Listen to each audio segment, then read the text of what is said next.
Selamat pagi adik-adik semuanya. Cauan, apa kabar? Langsung berdoa kiranya adik-adik bersama dengan keluarga di rumah dalam keadaan baik-baik dan sehat ya. Nah, saat ini kita akan memulai ibadah kita. Mari kita persiapkan hati dan pikiran. Tapi bukan hanya hati dan pikiran saja, tentu juga sikap kita. Mari kita duduk yang sopan, pakai baju yang rapi. Tidak ada lagi yang tidur-tiduran sambil minum susu. Semuanya duduk dengan sopan. Kita mau datang, kita mau bertemu dengan Tuhan kita. Mari kita berdoa ya adik-adik semuanya. Allah yang baik, kami bersyukur hari ini kami bisa bangun pada pagi hari ini. Kami bersyukur juga kami bisa sarapan, kami bisa minum susu. Itu semua karena kasih dan pemeliharaan-Mu. Tuhan, meskipun saat ini kami belum bisa beribadah di rumah-Mu, tapi kami tetap bersyukur kami masih bisa beribadah secara online di rumah kami masing-masing. Tuhan tolong kami, biarlah saat ini ketika kami mau memulai ibadah kami datang dengan hati dan pikiran yang siap untuk memuji Tuhan, menyembah Tuhan, dan juga mendengarkan firman Tuhan. Tuhan tolong kami, biarlah setiap pujian yang kami naikkan menyenangkan hati Tuhan. Dan biarlah setiap firman yang disampaikan bisa disampaikan dengan bahasa yang sederhana yang kami dapat mengerti. Terima kasih Tuhan, Tuhan yang tolong kami. Di dalam nama anak-Mu Yesus Kristus kami berdoa dan mengucap syukur. Amin. Adik-adik, langsung ajak kita semuanya untuk berdiri. Mari kita mau memuji Tuhan kita. Meskipun kita tidak bisa bersama-sama, tapi ingat, kita bisa bersama-sama beribadah bukan karena tempat, karena kasih Tuhan yang menyatukan kita. Mari penuhi rumah dimanapun kita berada dengan pujian kepada Tuhan. Kita sama-sama menaikkan pujian Rang Zhan Mei Fei Yang.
memuji Tuhan?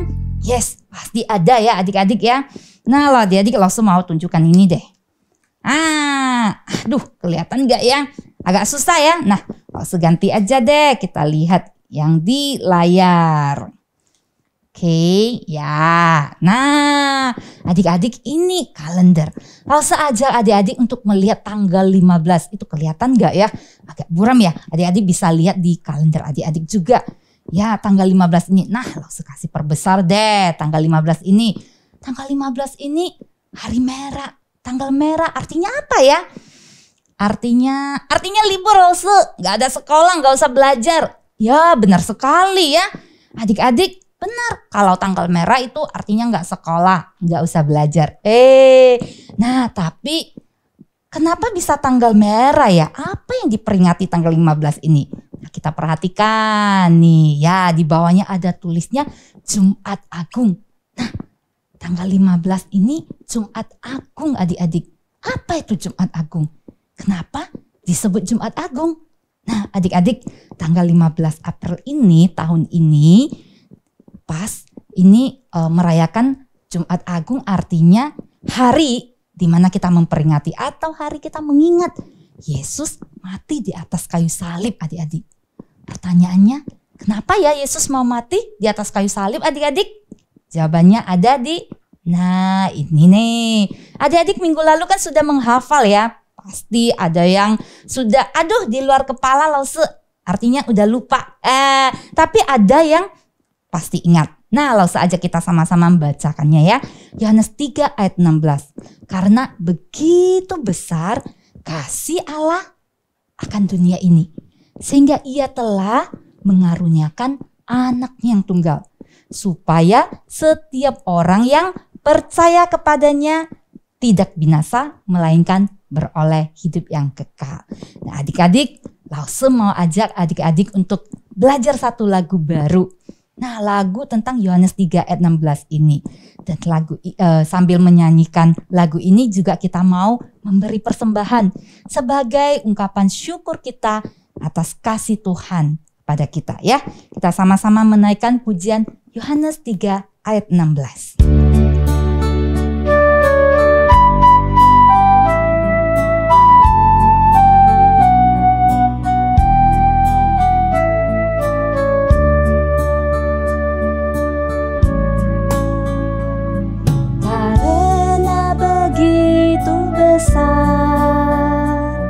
Kasih Allah akan dunia ini, sehingga ia telah mengaruniakan anaknya yang tunggal, supaya setiap orang yang percaya kepadanya tidak binasa,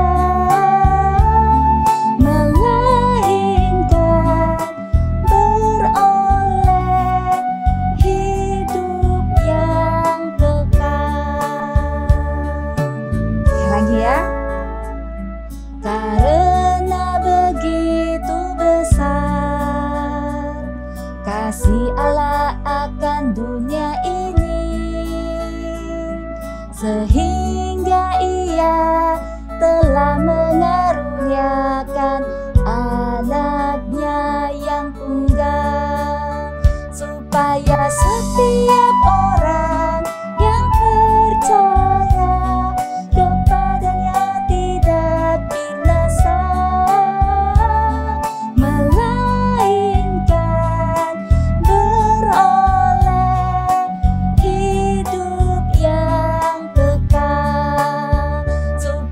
setiap orang yang percaya kepadanya tidak binasa, melainkan beroleh hidup yang kekal, hidup yang kekal. Mari adik-adik, kita mau berdoa ya, kita mau bersyukur pada Tuhan. Tuhan Yesus, terima kasih Kami sungguh bersyukur padamu karena kasih-Mu yang begitu besar pada kami sehingga Engkau rela mati di atas kayu salib. Tuhan, kami bersyukur padamu ya Tuhan. Tuhan, saat ini kami juga bersyukur karena kami masih diberi kesempatan untuk mempersembahkan ucapan syukur kami melalui persembahan uang yang Tuhan berikan pada kami. Tuhan, ajari kami juga untuk mempersembahkan diri kami ketika kami mengikut Engkau ya Tuhan. Ajari kami meskipun di usia kami yang masih kecil ini, tapi kami mau terus belajar mengikut Engkau. Terima kasih Tuhan. Di dalam nama Tuhan Yesus kami berdoa dan mengucap syukur. Amin. Nah adik-adik, Tuhan Yesus mati di atas kayu salib karena begitu mengasihi kita. Dan karena dia taat pada kehendak dan rencana Allah Bapa. Mari langsung mengajak kita menaikkan pujian At the Cross. Sebuah pujian yang mengatakan pada kita, di atas kayu salib inilah kasih Allah mengalir bagi kita.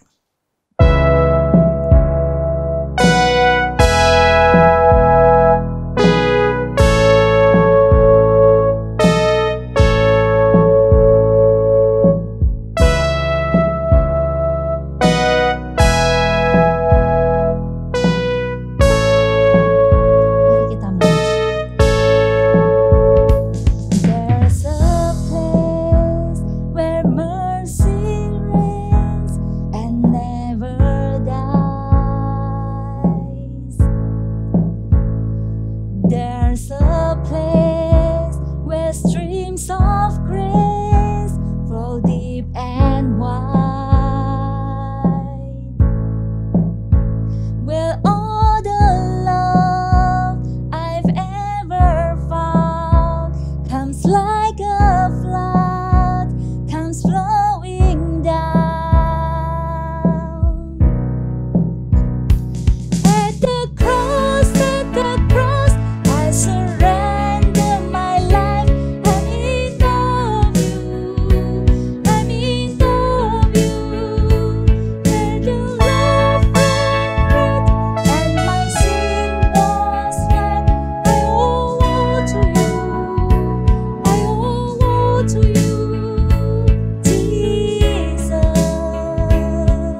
kita berdoa. Roh Kudus, datanglah dan bekerja dengan hebat. Sehingga Lause yang berbicara, bercerita, kami yang mendengar boleh mengerti firman Tuhan hari ini. Dalam nama Yesus kami berdoa. Amin. Wah, ada yang meninggal atau mati karena banyak alasan. Ada yang karena terpapar virus corona. Ada juga yang kecelakaan. Pung! Ada juga yang berkelahi emosi. Pakai senjata tajam hingga nyawanya hilang. Ada juga yang karena bencana alam. Gempa bumi, banjir. Wah. Tapi ada tidak yang meninggal, yang mati karena menyerahkan nyawanya? Orang ini semalaman terus digiring ke sana ke sini. Wah, akhirnya dia dibawa ke sebuah tempat bernama tempat tengkorak. Atau dikenal dengan Golgota.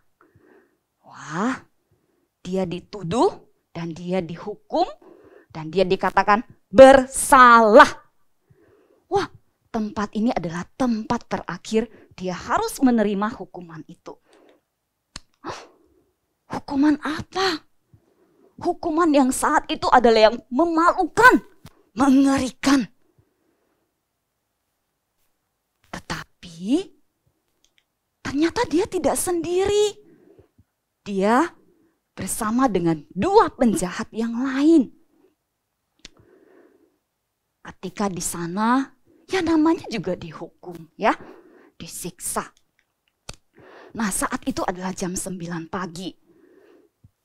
Ketika ada di dalam tempat hukuman itu, tempat tengkorak, di kayu hukuman, suara rintihan, suara jeritan karena disiksa itu terdengar.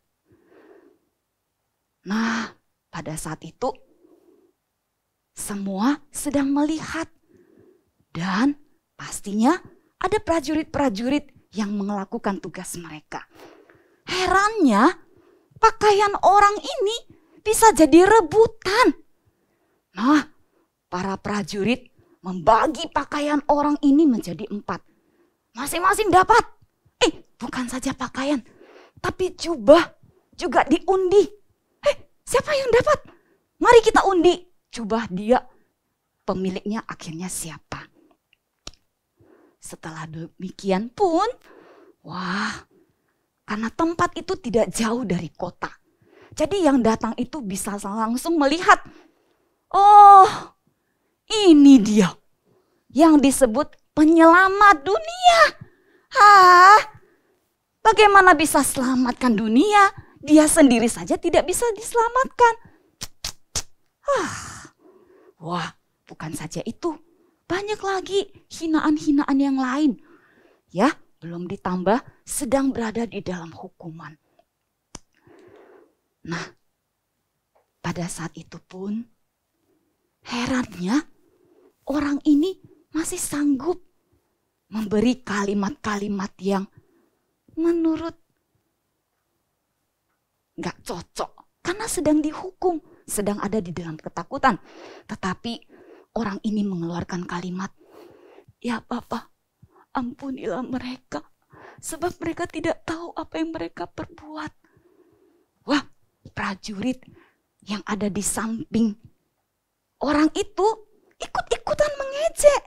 Kamu kan yang bilang raja itu, penyelamat itu. Oh, apa pula ini ceritanya? Tetapi ada satu penjahat yang lain. Dia berkata, "Nanti kalau kamu pergi ke kerajaanmu, ingat aku ya.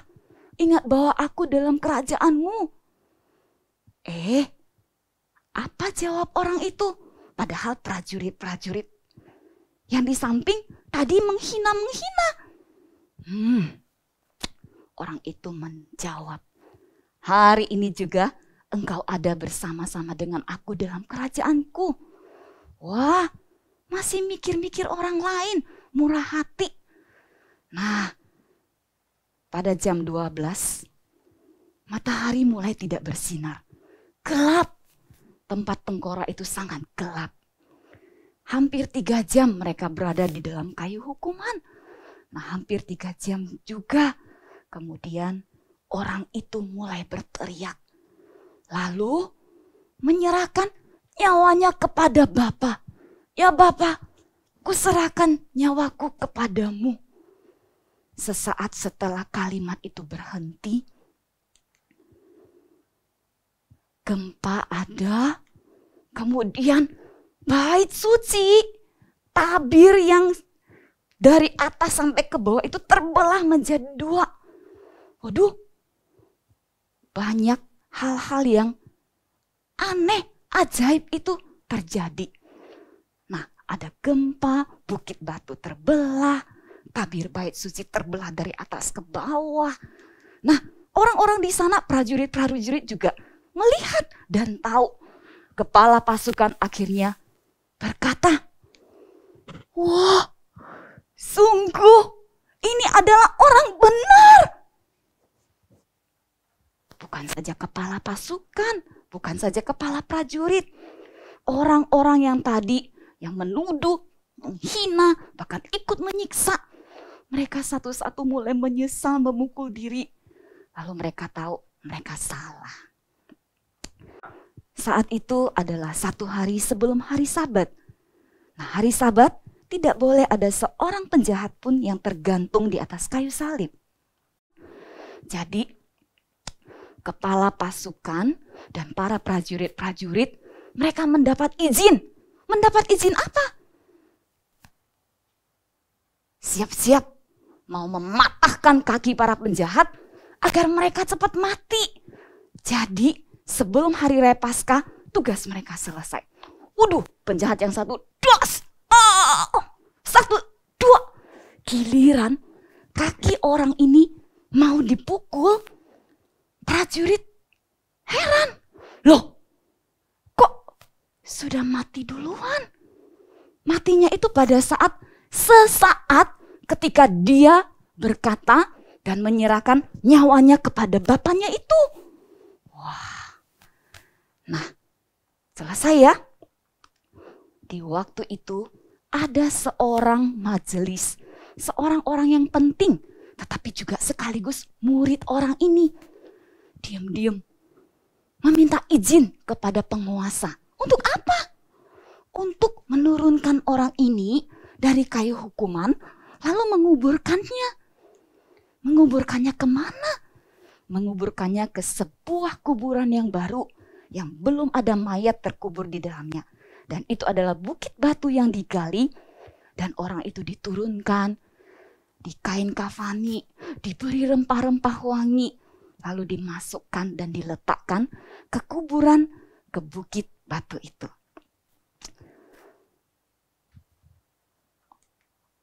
Orang ini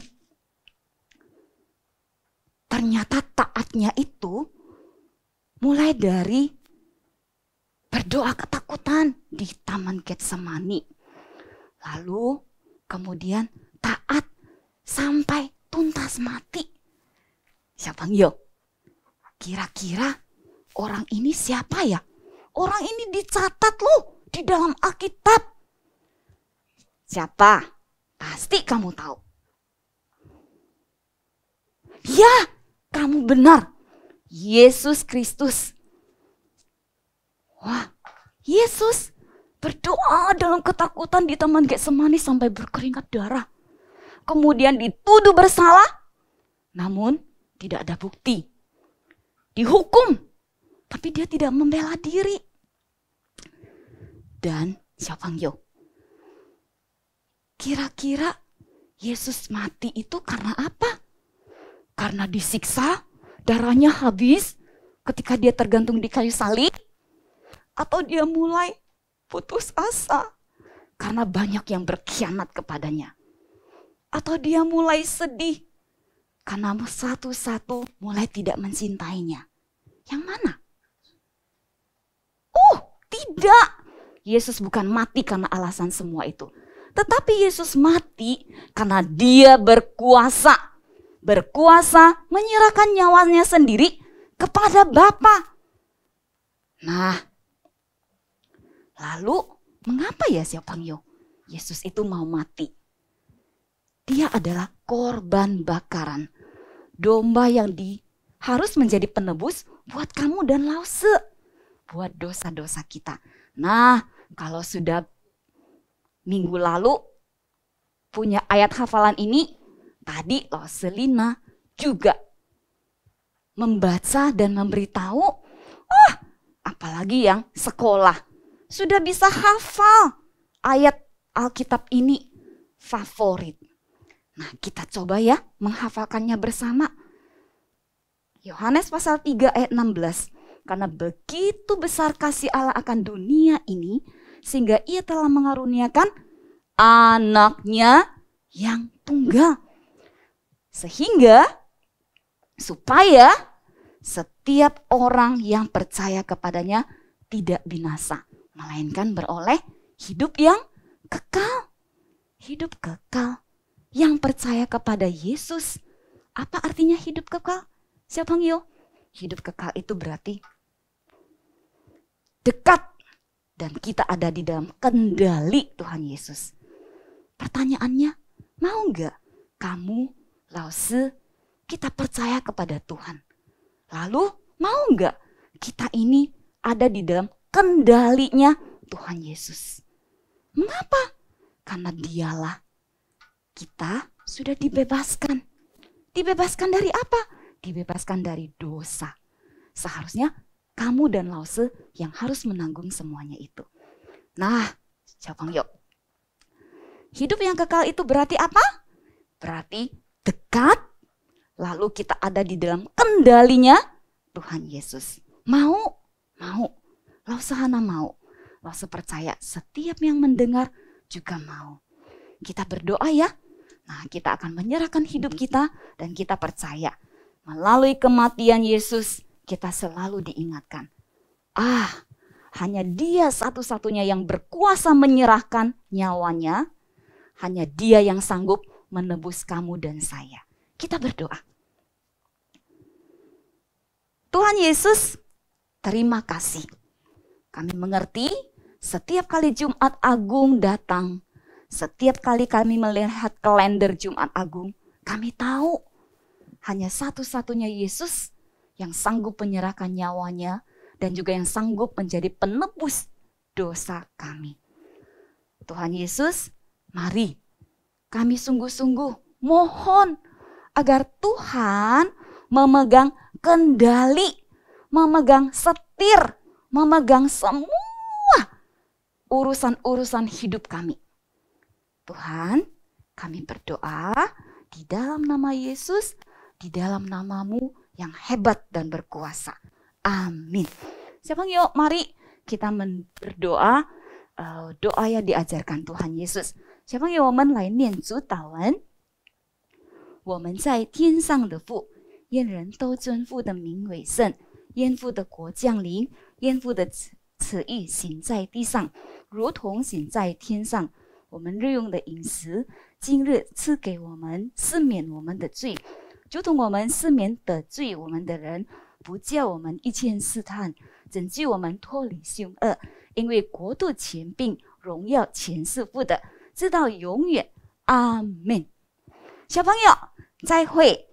Sampai jumpa minggu depan, karena minggu depan ada cerita dan ada firman Tuhan yang akan membuat kita wow. Tuhan Yesus memberkati.